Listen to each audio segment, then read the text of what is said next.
Chapter 1 Treats of the place where Oliver Twist was born, and of the circumstances attending his birth.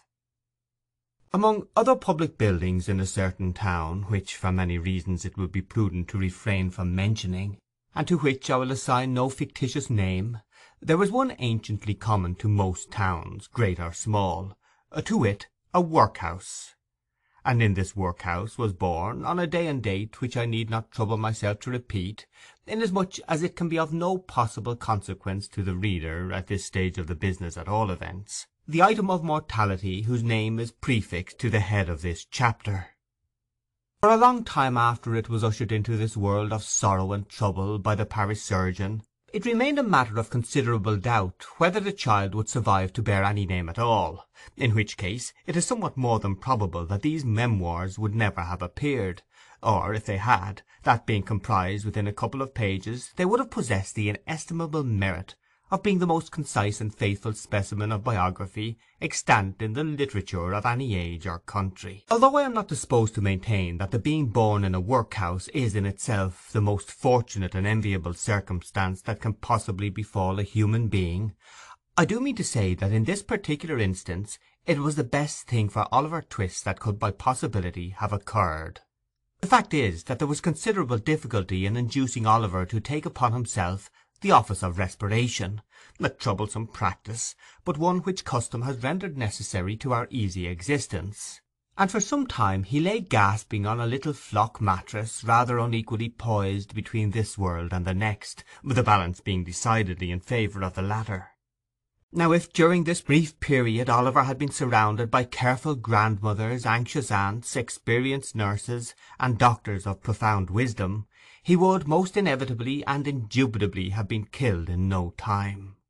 There being nobody by, however, but a pauper old woman, who was rendered rather misty by an unwonted allowance of beer, and a parish surgeon who did such matters by contract, Oliver and nature fought out the point between them.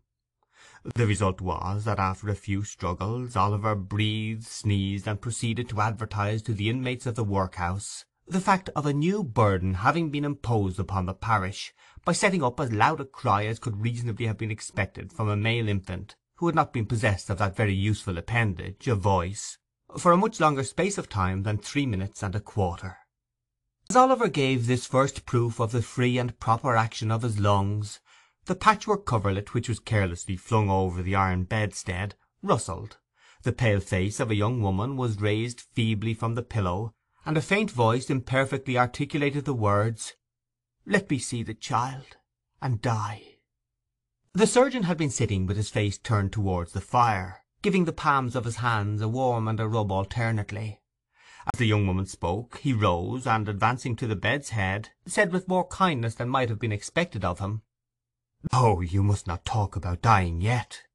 "Lord bless her dear heart, no," interposed the nurse, hastily depositing in her pocket a green glass bottle, the contents of which she had been tasting in a corner with evident satisfaction.